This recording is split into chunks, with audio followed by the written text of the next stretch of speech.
Bienvenue sur le récap, les gars. On est ensemble. J'espère que vous allez bien. Force à vous. On va revenir un peu sur le. On a eu une belle fight week, les gars, avec beaucoup de combats. Je vais pas trop revenir sur Cédric Doumbé versus Baki. J'ai déjà fait une vidéo avant fight. Une vidéo où je débrief à chaud. Lazy King a fait une belle presta pour moi, mais je vais plutôt laisser tout ce qui concerne la partie MMA. Je pense qu'il y a des médias plus spécialisés, plus qualifiés pour faire des bons débriefs. Donc je vais pas leur manquer de respect, ni au MMA, ni aux médias spécialisés là-dedans, les gars. Gros respect à vous, grosse force à vous. N'hésitez pas d'ailleurs, les gars, dans les commentaires, à balancer des bonnes chaînes de MMA à suivre. Tu vois ce que je veux dire? Ça me ferait plaisir et en même temps, on pourrait les remonter et les mettre en avant. Donc ça, les gars, c'est génial. Par contre, faut qu'ils arrêtent les délires, les gars. Là, j'ai entendu BSD, il était malade, je sais pas quoi. Alors l'autre, il a une écharpe dans le pied. L'autre, il a une grippe. Le prochain, il va nous dire quoi? Désolé, les gars, j'avais un five. Je pouvais pas venir au fight.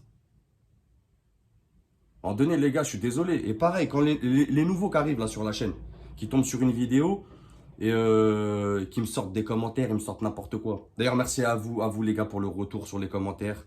Vous êtes des monstres. Franchement, merci à vous les gars. Vous m'aidez à progresser, à m'améliorer. Vous êtes des monstres. Merci à vous pour votre soutien. Je vais revenir vite fait là. J'avais fait dans l'onglet communauté les gars, je mets souvent des sondages. Et là, on va revenir. J'ai pas fait de vidéo sur BSD contre Poirier parce que, comme je vous ai dit, je respecte les chaînes de MMA. C'est pas Bon, il y en a, c'est des marrants. Il y en a, t'es obligé, c'est des rigolos. Mais je pense que, au même titre que les vidéos de boxe, tu vois, je pense qu'il y en a quand même, ils savent de quoi ils parlent et on va les respecter. Donc, du coup, attendez, les gars, vite fait, il y avait le sondage, les gars. Team Poirier, 20%. Team BSD, 63%. Team Pampa et Chard, 16%. Pas mal. Et je discutais avec des abonnés sur cet onglet, déjà. Donc, des commentaires qui datent d'avant le fight. Et je vais vous en prendre quelques-uns. Là, on a Jaune d'œuf. Donc, il nous dit quoi, Jaune d'œuf? Jaune d'œuf, qui est pas forcément spécialisé dans le MMA, qui fait des très bonnes analyses box. Gros bonjour à toi, Jaune d'œuf. Qu'est-ce qu'il nous dit? Il nous dit Team Poirier par KO ou soumission.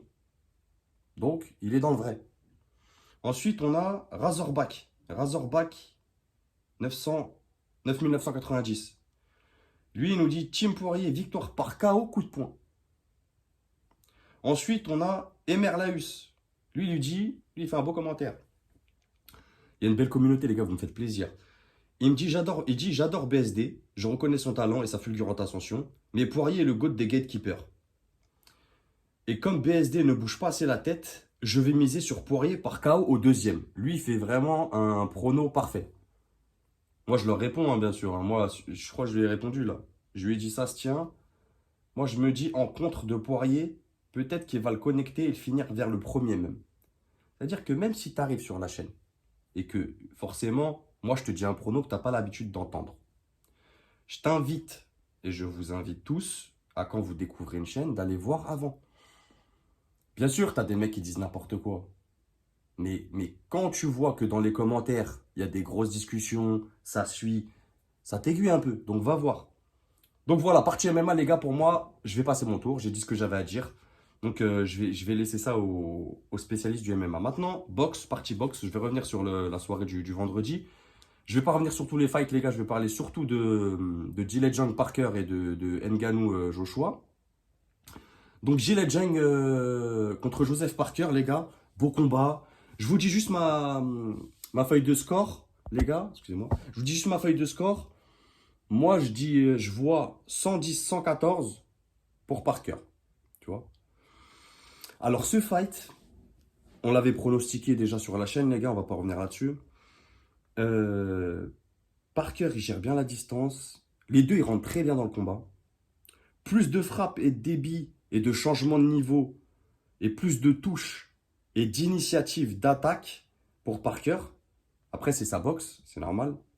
John, pas assez de travail. Pas assez de travail dans le round 2. Dans le round 2, les gars, si vous revoyez le combat. Il amène dans le coin Parker avec des frappes lourdes et tout. Mais il travaille pas assez. Une fois qu'il l'a bloqué, enfin, gros travail de cadrage, une fois qu'il l'a bloqué, il arrive pas à... Parker, il arrive à sortir. Pas assez de pression de Zhang. Dans le round 3, Zhang plus relâché, beaucoup plus relâché dans le round 3. Zhang, il commence vraiment. Zhang, faut savoir que il est fort sur les premières parties de fight. Tu vois, du round 1 à 5, 6. Après, le cardio, pas évident. Pas évident, pas évident. Ceux qui arrivent, je vous invite à aller voir la vidéo d'avant fight et après, vous revenez sur celle-là. Donc, dans le round 3, Zhang plus relâché. Gros travail de cadrage. Gros travail de cadrage de Zhang. Et il touche avec un bras arrière bien net, propre. Parker, il va au tapis. Un beau bras arrière qui vient le toucher direct plein face. Il va au tapis. Je crois qu'il reste 1 minute ou 50 secondes comme ça dans le round. Et donc, derrière, Zhang, il essaye de mettre une pression.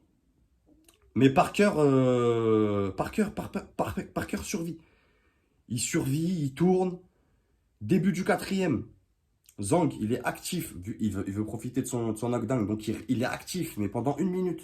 Donc, c'est long, 1 minute d'être actif en boxe. Et Zhang, c'est pas quelqu'un qui développe beaucoup de coups. Il n'a pas un gros débit. Donc, quand on va envoyer, c'est beaucoup de concentration, beaucoup de frappes lourdes. Tu vois? Donc, il va bien travailler pendant 1 minute. Avec son jab et tout. Mais Parker, il reprend le travail. Il survit, du coup. Il laisse passer l'orage. Et il reprend son travail en combinaison, corps-face. Et Zhang, il attend le contre, tu vois. Il attend clairement le contre. Il attend vraiment une frappe lourde. Mais Parker, c'est très mobile. Il est très mobile. Il touche sur des crochets du droit. Très lucide, très serein. Tu vois, il est vraiment... Je pense qu'il avait vraiment un game plan. Et il s'y est tenu, tu vois. Franchement, c'était un beau combat, les gars. Cinquième round, pareil. Très mobile, Parker. Zhang attentiste dans ce round-là, dans le cinquième. Très attentiste. Je pense qu'il est en récupération. Grosse récupération. On voit qu'il fait pas grand-chose. Et Parker, plus de séquences d'attaque. Sixième, on voit que le cardio... Sixième round, les gars, on voit... Là, je vous détaille round par round, mais j'essaie de parler vite, comme ça, on va aller vite. Sixième round, les gars, on voit que le cardio de Zhang, il commence à diminuer. Il commence beaucoup à diminuer. Donc, donc, euh, donc Parker travaille, fait ses touches, il prend ses points. Huitième round, Zhang, il touche. Il touche. Alors que Parker, il faisait un joli round. Mais Zhang, voilà, c'est costaud, c'est un gros punch. Et il arrive à le toucher, il l'envoie au genou à terre. Donc il prend ce round. Et pareil, il fait pas grand-chose derrière. Neuvième round, on s'attend à ce que, comme Parker elle a été touché dans le huitième, on s'attend à ce que Parker soit un peu fébrile. Mais il fait une bonne récupération. Il fait ses points, il travaille en jab, plus actif. Zhang, il est fatigué, les gars, à partir du neuvième. Il fournit plus trop. Tu vois, il est vraiment en mode attentiste, il avance, mais il fait pas grand-chose. 9, 10, 11, 12, il avance, il fait pas grand-chose. Il fait pas de remise. À un moment donné, Parker, il lui met deux bras arrière, boum, boum, derrière, pas de remise. Donc c'est compliqué d'aller chercher des points, surtout quand Zhang, c'est un gros frappeur. C'est pas sa boxe d'aller chercher des points. On l'a vu contre Ergovic, tu vois. C'est pas sa boxe. Ça veut dire s'il n'arrive pas à te mettre une pression et à bien te connecter dans les premiers rounds, bah on voit que même s'il a, attention, il envoie au tapis Parker au huitième, il fait un beau combat, Zhang, hein, franchement. Mais je pense que le cardio lui a manqué. Et Parker, plus actif, plus productif. Et je pense que réellement, le cardio lui a manqué. Et, euh, et le manque de pression. Le manque de pression après les knockdowns. Je pense qu'après les knockdowns, il aurait dû plus mettre de pression. Notamment quand il l'amène dans les cordes, tu vois. Être plus précis. Chercher moins peut-être le coup lourd, tu vois. Et envoyer percute mi-distance. Ou bras arrière mi-distance aussi. Et plus de travail de jab. Jang, ça a manqué de travail de jab, les gars. Donc pour moi, logique qu'il perde cette ceinture. Parker est quand même allé la chercher. C'est un vaillant, il s'est relevé de 2 knockdowns. Il prend les 4 derniers rounds faciles avec un bon travail, un bon mouvement de buste. Donc rien à dire pour moi sur la victoire de Parker méritée, qui prend une ceinture logique pour moi. Bonne stratégie, rien à dire. Maintenant, on va revenir sur Ngannou, Joshua. Bah Joshua, clairement en mission, les gars. Là, à froid maintenant, bon, on a bien rigolé et tout. Mais à froid, on va parler sérieusement. Je vais vous mettre une petite vidéo vite fait, les gars. Là. Là, vous voyez Là, là, c'est vraiment pour les néophytes que je parle, hein. Pour ceux qui sont habitués, ils connaissent. Mais vous voyez le transfert des hanches et du poids de corps sur le bras arrière. Là, il travaille. Vous voyez ce que je veux dire? Ça s'appelle un boxeur professionnel. Travail. Tu vois, du travail, du travail. Il l'a pas mis KO comme ça par hasard. Non. Ensuite, on revient sur le combat. Les gars, qu'est-ce que je peux vous dire sur le combat? Il l'a détruit. Je peux pas vous le dire autrement. C'est du travail de destructeur. Lui a montré, en gros, il lui a montré que t'es pas le bienvenu dans ce milieu. Tu vois, même quand il met knockdown à la fin, KO sur une patate. Donc tous ceux-là qui disaient que oui, Joshua, il n'a pas un power punch. Arrêtez les gars de parler de boxe quand vous ne connaissez pas. Ok? Quand je vois un Francis Ngannou qui est au sol, évanoui pendant 2 minutes, après qu'avec un masque, un masque respiratoire, j'en veux, et c'est pour ça que j'ai fait la vidéo, les gars, là, sur les youtubeurs mythos, j'en veux à ces personnes-là. Il n'y a pas que, hein. Eux, c'est des petits jeunes, ils vendent leur salade, les gars, tu vois, ça pourrait être des petits frères à moi. On s'en fout, c'est pas le problème. Mais ça crée les mêmes problèmes avec un Benoît Saint-Denis, avec un Cédric Doumbé. Tu vois, ils idolâtrent des carrières que les mecs ont pas et des pouvoirs que les mecs ont pas. Tu vois ce que je veux dire? J'enlève rien à Doumbé, à BSD ou à Francis Ngannou. Ils font très bien leur taf. Surtout BSD, il a mérité sa place pour affronter Dustin Poirier. Il a tenté sa chance. Il a loupé, ça arrive, c'est une défaite, c'est pas grave. Mais là où c'est dangereux, c'est quand tu as des Ngannou qui sortent de leur rôle. J'entends bien. Tu peux pas dire en conférence, même si là, faut la vendre, ton fight, faut le vendre, mais tu peux pas regarder dans les yeux Joshua et lui dire, t'as jamais eu d'opposant comme moi. Tu vois, t'es un débutant. Et je vais te montrer plein de preuves qui te montrent que c'est un débutant. Déjà, les appuis, le jeu de jambes. Qu'est-ce qu'il a à être écarté comme ça, là? Francis, on n'est pas au taekwondo. Qu'est-ce que tu fais? Il a eu des coachs, le gars. Il a eu Mike Tyson dans son coin. L'argent, c'est bien. Mais Francis, et les gars qui m'écoutent, la santé, c'est mieux. Jeu de jambes éclaté. Je suis désolé, les gars, je suis obligé de vous le dire. Sur la pointe des pieds, quand il envoie... Non, il n'y a rien qui va. La garde, je vais pas revenir sur la garde. Là, je vois les mecs, ils reprennent tous ma phase. Il fait du violon. La garde, c'est là, c'est là, c'est là. Ou même, si tu veux faire un peu d'élégance, tu vois, t'es là, mais de profil 3/4, tu vois, tu verras jamais un poids lourd comme ça. Comme ça, ou je sais pas, les gars. T'es pas au MMA, là. Les mecs, ils savent envoyer des patates et des parpaings, t'es chez les poids lourds. Donc, protège-toi, mon ami. Ensuite, je vais parler d'un... Il y en a peu qui en parlent, mais là, on l'a très bien vu, de la chambre de panique. Je vous explique en boxe ce qu'on appelle la chambre de panique. Quand quelqu'un est touché, ou même pas forcément touché durement, hein, juste touché, par exemple, je te dis jab, jab, crosse du bras arrière, mais t'envoies jab, jab, et crosse du bras arrière, t'ouvres la garde, il passe, même si c'est pas fort, mais tu touches le gars, tout de suite, un débutant, il va rentrer dans une chambre de panique. Il va commencer à perdre ses moyens, faire des changements de garde, tu vois, être frustré, avoir la tremblote. Ça, tu peux le voir dans ce combat. C'est pas un... Je le décrédibilise pas en disant ça, je vous amène des arguments. Cette chambre de panique, elle est... Tous les boxeurs l'ont quand tu es touché. Mais il y en a, c'est leur métier. Ça veut dire qu'ils vont très bien gérer. Tu l'as vu dans le combat d'avant avec Parker contre Jen, quand il est touché, tu vois, il a des bons réflexes. Il n'est pas frustré, il reste dans son fight, il tourne, tu vois, il s'accroche. Ngannou, là où je te dis que c'est un débutant, c'est que ça y est.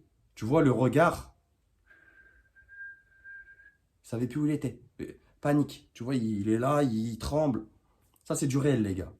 Ça, c'est clairement des signes qui montrent que c'est un débutant.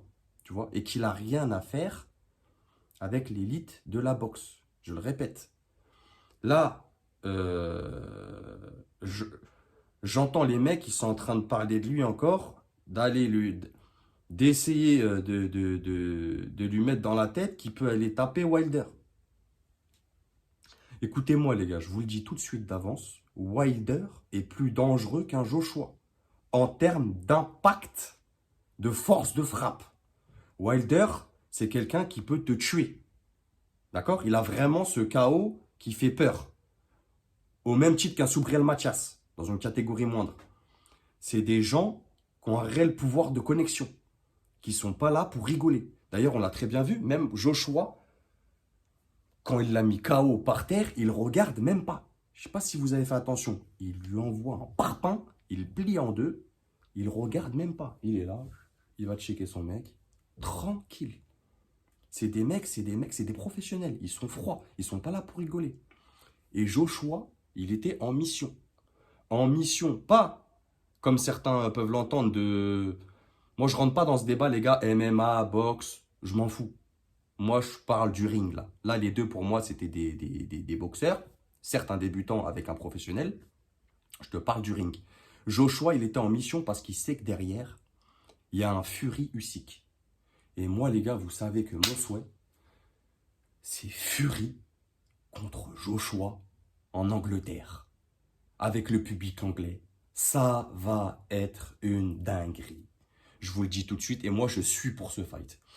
Du coup, sachant ça, est-ce que vous pensiez réellement que Joshua, qui est dans qui est dans une activité pour un poids lourd énorme, 3 combats avant, 3 victoires, je ne sais pas si vous vous rendez compte, qu'il allait laisser un débutant lui barrer la route? Je vous le dis tout de suite, les gars, tout net, non. Et on a bien vu ce qui s'est passé. Donc, d'aller encore saucer Francis, d'aller prendre un Wilder, je suis contre. Je suis contre à 1000%. Je vous le dis tout de suite. Les mecs, ils vont commencer à dire des arguments débiles. Oui, Wilder, il a plus faim, il y croit plus. Alors certes, sur un combat euh, contre un Parker en grande forme, qui avait fait une bonne stratégie, certes, Wilder, il n'a pas montré de grandes choses. Il n'a pas montré l'envie de remporter ce fight. Tu vois? Mais même à 40 ans, un Wilder, je pense il peut faire pire à Ngannou s'il monte sur le ring avec lui. C'est dangereux, les gars. Je vous le répète encore. C'est un sport de percussion. Francis, t'as pris 20 millions, c'est bien. T'as pris de l'oseille avec Fury, c'est bien. Mais fais attention à ton capital santé. Pour les gars qui connaissent pas trop, quand tu prends un KO, ton cerveau, il prend des dégâts. Tu vois? Et ton capital santé aussi, ton capital de récupération. Après un KO, tu ne retournes pas à la salle. Je te le dis tout de suite. Tu ne retournes pas à la salle faire des sparring, te prendre des coups dans la tête. Tu vois? Ça n'existe pas, ça. Ça, c'est que dans des films, dans Rocky, tu vois, où les mecs, ils vont à l'hôpital, ils ont des têtes comme ça, ils ont des commotions cérébrales, et 2 semaines après, tu les vois, ils font un training. Non, ça n'existe pas, ça, les gars. Là, on est dans la vraie vie, donc il faut faire attention. Donc la chambre de panique, j'espère que, bon, il y en a qui connaissent, hein, de toute façon les gars, vous connaissez. Mais pour ceux qui ne connaissent pas, petit argument technique pour vous. Ensuite, qu'est-ce qu'on peut dire sur ce fight encore? Franchement, ça me fait tellement de la peine pour Francis de parler de ce fight, mais c'était tellement prévisible. Pas si tôt, bien sûr, dans la rencontre, mais je sais pas comment vous dire. C'est comme si tu t'amenais un débutant en MMA et tu le mettais contre un Sean O'Malley ou ou un John Jones, tu vois. Tu vois, tu sais clairement que l'autre, il n'aura pas les acquis, les capacités techniques, sportives pour faire pour faire quelque chose. Et où il a été faussé aussi, Francis, c'est avec son combat contre Fury. Tu vois, Fury, on a bien vu qu'il n'était pas préparé. Pas du tout préparé. Donc c'était un show. Faut pas oublier que c'est un combat d'exhibition. Sauf que là, Joshua, comme je vous ai dit, il est venu en mission, il a bossé, et il n'était pas là pour rigoler. Donc pour moi, c'est normal. Ensuite, premier knockdown, premier round. Déjà, il est perdu, Ngannou. Ensuite, il va dans son coin. Il revient. Joshua, pareil, il lui envoie des frappes, des jabs du bras avant au corps, tu vois, pour faire baisser la... Autre chose du débutant, les gars. Quand il lui envoie des jabs au corps, là, il est comme ça, les gars. Ok? Donc, les jabs, ils arrivent là. En boxe, soit il est trop tard et tu prends ton jab, soit tu essayes de parer le jab avec les coudes, tu vois, avec les coudes, en tournant tes hanches, ou comme ça, ou en te protégeant. Tu fais jab. Ce qui est relatif à un débutant, c'est de faire ça. Tu vois, de pousser le bras. On n'est pas en boxe taille. Tu n'essayes pas d'attraper un kick ici. Et tu repousses pas un bras. Un bras, ça se repousse pas. Soit une frappe en haut, tu vois, comment je vais dire ça? Tu chasses, tu vois, tu chasses. Soit tu chasses un jab en haut, comme ça, soit tu as une garde bien hermétique, mais en bas, tu verras jamais un boxeur professionnel envoyer son bras comme ça pour pousser un jab qui arrive. Ça n'existe pas, ça, en professionnel. Ça, c'est les débutants, quand tu fais des sparring dehors ou des sparring à la salle. Donc ça, c'est un gros... C'est pas un défaut, mais c'est une caractéristique des débutants. Tu vois? Pourquoi? Parce que t'as pas l'habitude que les coups, ils arrivent. Tu vois? Tu peux pas chasser un bras. En bas, le jab. Parce que lui, il n'a pas la technique. Tu sais très bien que tu te découvres. Là, tu es exposé. En plus, il est même pas de trois quarts. Ça veut dire, pour Joshua, qui est très académique, très discipliné, c'est un boulevard. Ça veut dire, là, tu as ta main là. Il peut t'envoyer des coups. Il peut t'envoyer des gros crochets au corps et des gros crochets à la face. Même des directs à la face. Tu vas rien pouvoir faire avec la puissance. Surtout s'il a travaillé son transfert de poids. Vous voyez ce que je veux dire? Un bras, les gars. Je répète encore, hein, mais quand tu as une garde, en plus, il faisait des...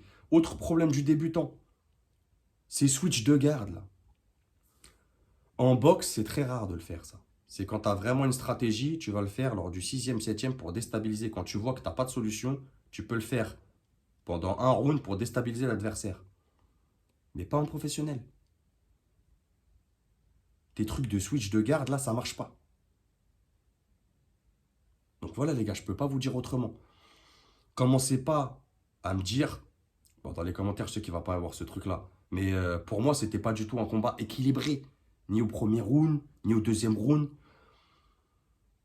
Il lui a fait une George Foreman. Je m'explique. Deuxième knockdown, il se relève, il est ailleurs, il est loin de ouf. Et là, il n'y a pas même pas d'enchaînement, même pas de...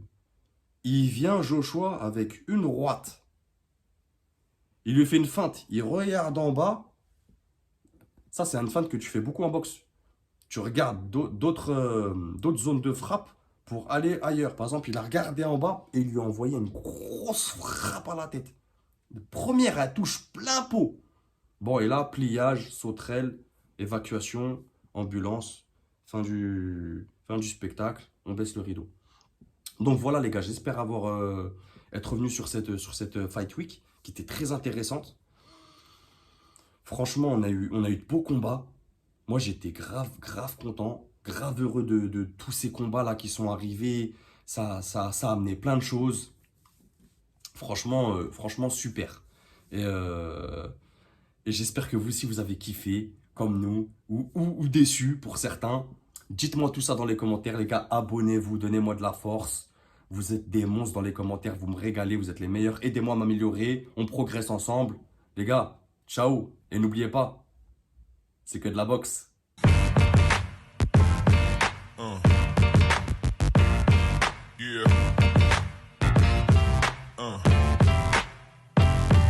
Yeah.